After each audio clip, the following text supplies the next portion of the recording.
ಆತ್ಮೀಯ H16 news ಅರ್ಥಾತ್ ಸಿದ್ದರಾಮಯ್ಯಗೆ ಸ್ವಾಗತ. ನಾನು ನಿಮ್ಮವ MI ಅಥವಾ ಮಲ್ಲಪ್ಪ ಜೋತಾವರ್. ಆದ್ಮೇಲೆ ನಟ ದರ್ಶನ್ ಗೊತ್ತದ ನಿಮಗೆ, ಅವ್ರ ಬಗ್ಗೆ ಹೇಳೋ ಅವಶ್ಯಕತೆ ಇಲ್ಲ. ಈಗಾಗಲೇ ರೇಣುಕಾಸ್ವಾಮಿ ಕೊಲೆ ಕೇಸ್ನಲ್ಲಿ ಪ್ರಮುಖ ಆರೋಪಿ ಇವರ ಜಾಮೀನಂತೂ ಈಗಲೂ ಪ್ರಯತ್ನ ಮಾಡಿದರು, ಸಿಗಲಿಲ್ಲ. ಕಾನೂನು ಹಲವು ಇರ್ತಾವೆ, ಅದರ ಮಾದ್ಮೇಲೆ ನ್ಯಾಯಾಲಯದ ನಿರ್ಧಾರ. ಜೊತೆಗೆ ತ್ವರಿತವಾಗಿ 1 ವರ್ಷದಾಗ ಮುಗಿಸ್ರಿ ಅಂಥೇಳಿ ಸಜೆಷನ್ ಕೊಟ್ಟಿದ್ದು ನಮ್ಮ ಸುಪ್ರೀಂ ಕೋರ್ಟ್. ಈಗಾಗಲೇ ಅದರಲ್ಲಿ ಪ್ರಮುಖವಾಗಿ 60 ಸಾಕ್ಷಿಗಳದಾವು ಅಂತೇಳಿ ಪ್ರಮುಖವಾಗಿ ಈ 60 ಸಾಕ್ಷಿಗಳನ್ನ ಎನ್ಕ್ವೈರಿ ಮಾಡೋದಕ್ಕೆ ಐನ್ ಕೋರ್ಟ್ ಲೇಟ್ ಮಾಡ್ತಾಯಿದೆ, ಸಮಯ ಹೆಚ್ಚು ತೆಗೆದುಕೊಳ್ತಾ ಇದೆ.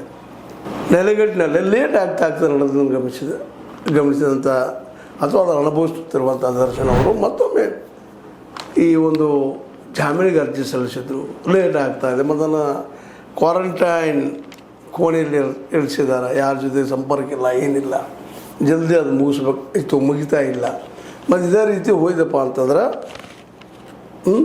ಇಲ್ಲಿವರೆಗೆ ಕೇವಲ 10 ಸಾಕ್ಷಿಗಳು ಮಾತ್ರ ಎನ್ಕ್ವೈರಿ ಆಗೋದು, ಇನ್ನೂ 60 ಸಾಕ್ಷಿಗಳು ಎಂದು ಮುಗಿದು ದೀರ್ಘಕಾಲ ಬರೀ ಈ ಸಾಕ್ಷಿಗಳ ವಿಚಾರದಲ್ಲೇ ಜೈಲಿಗೆ ಉಳಿಯುವಂಥ ಪ್ರಸಂಗ ಬರ್ತದೆ ಅಂದಾಗ ನಮ್ಮ ಸುಪ್ರೀಂ ಕೋರ್ಟಿನ ನ್ಯಾಯಾಧೀಶರಾದಂತಹ JB ಪಾರ್ಜಿವಾಲಾ ಮತ್ತು ವಿಜಯ್ ಬಿಷ್ಣೋಯ್ ಅವರಿದ್ದಂಥವರು, ಇಲ್ಲ ನೀವು ಐನ್ ಕೋರ್ಟಿಗೆ ಸಜೆಷನ್ ಮಾಡಿದ್ದಾರೆ, ನೀವು ಜಲ್ದಿ ಮುಗಿಸ್ಬೇಕಪ್ಪ, 1 ವರ್ಷವಾಗಿ ಎಲ್ಲ ಮುಗಿಸ್ಬಿಟ್ರಿ ಅಂತೇಳಿ ಸರ್ಕಾರಕ್ಕೆ, ಕರ್ನಾಟಕ ಸರ್ಕಾರಕ್ಕೆ ಸಜೆಷನ್ ಮಾಡಿದ್ದಾರೆ, ಡಿಲೇ ಮಾಡಲಿಕ್ಕೆ ಹೋಗಬೇಡ್ರಿ ಅಂತೇಳಿ.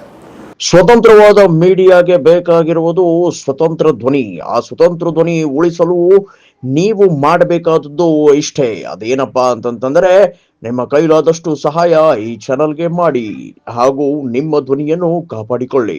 ಇದರಿಂದಾಗೆ ಒಂದು ರೀತಿಯಿಂದ ದರ್ಶನ್ ಅವರಿಗೆ ಹಿನ್ನಡೆ ಆಗಿರ್ಬೋದಿಲ್ಲ ಅಂತಲ್ಲ, 1 ವರ್ಷದಾಗ ಜೈಲಿರುವಂಥ ಪ್ರಸಂಗ, ಅದರಲ್ಲೂ ಈ